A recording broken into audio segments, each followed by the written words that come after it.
Hi, this is Kitty Boitnott of Teachers in Transition and Boitnott Coaching, and welcome back to episode 57 of Teachers in Transition, the podcast and the YouTube channel.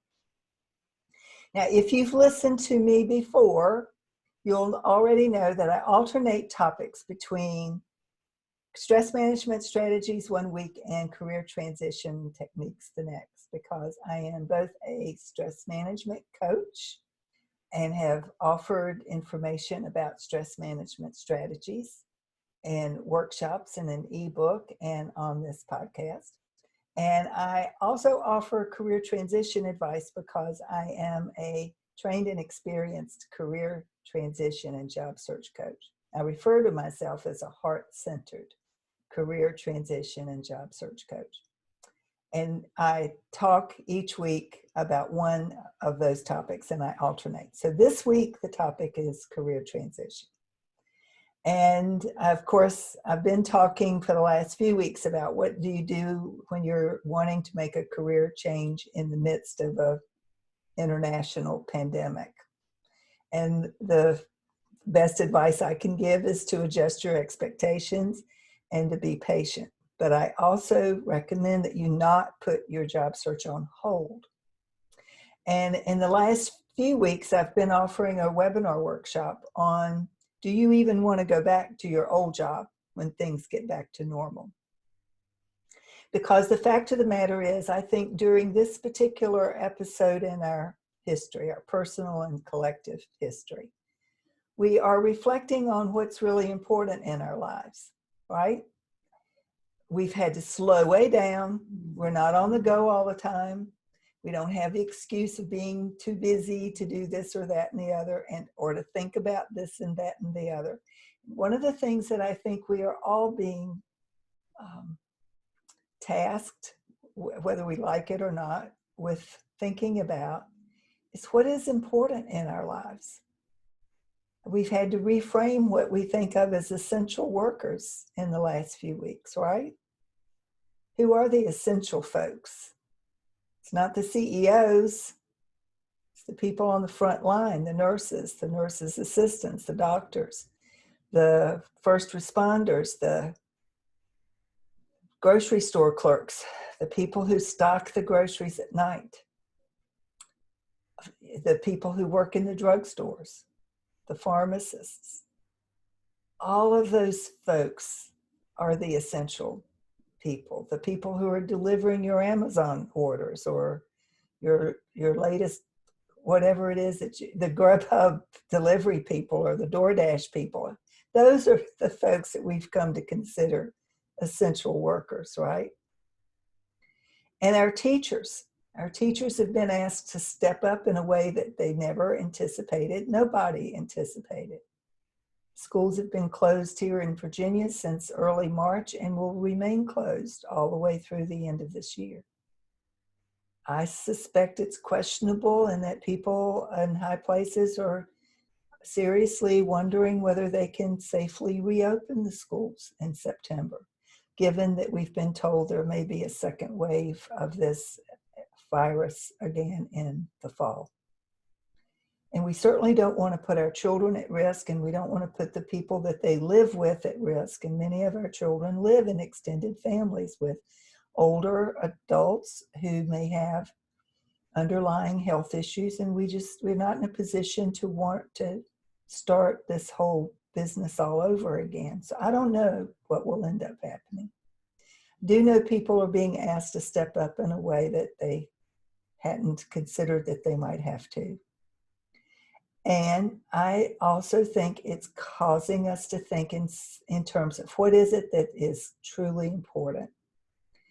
So the question I have for you is, when things get back to normal, do you want to go back to your old job? Or would this be a good point in your life where you could make a transition, make a pivot, a career pivot from what you've been doing to something that you would prefer to do instead? And the other question is, and I know it's not a happy question to be asking, but I need to ask it. And that is, will your job even be available when all of this is over? Are you going to have a job to go back to? And the fact of the matter is, a lot of people aren't. So what do you do? So I don't think this is the time for you to not do something about your job search, even if you can't find the exact job that you're looking for because so many places have put a freeze on hiring. You can still be thinking in terms of your future. What is it that you would like to do moving forward? And you can create the atmosphere for yourself by doing the actual activities of job search, including deciding what it is that you'd like to do next. That's always the biggest question, right?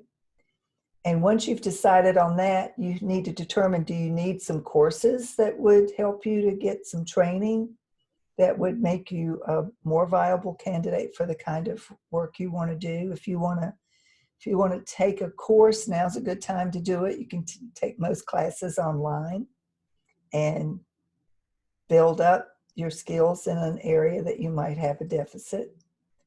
And you can be working on your resume. Now, the main thing on your resume is to think in terms of your achievements, not duties and responsibilities that everybody else has done. Think about the things that you've done that set you apart from everybody else.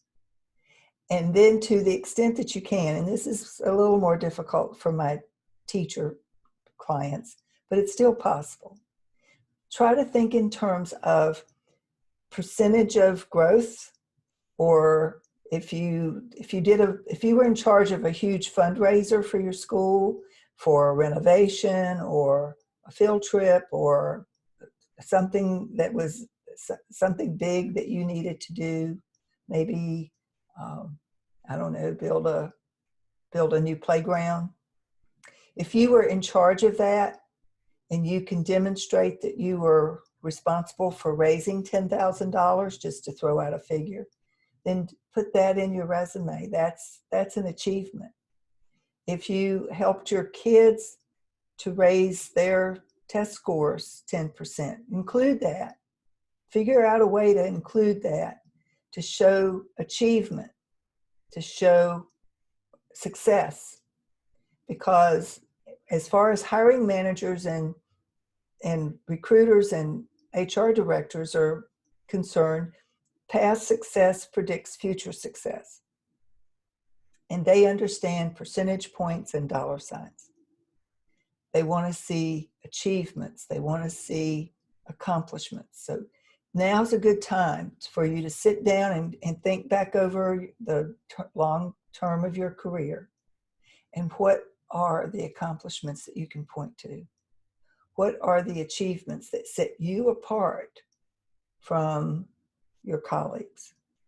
And as you make that list, what you're creating is the skeleton, the start of your resume.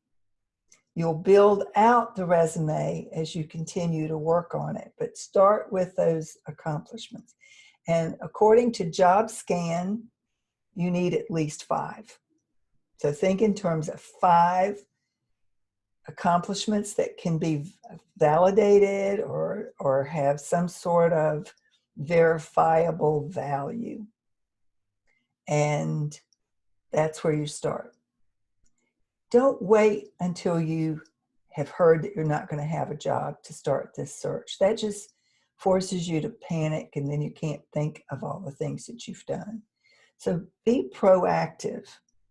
And even if your job is available, if you haven't been happy, maybe now's the time to start thinking about reinventing and retooling yourself for a brand new career, a whole new start when all this is over.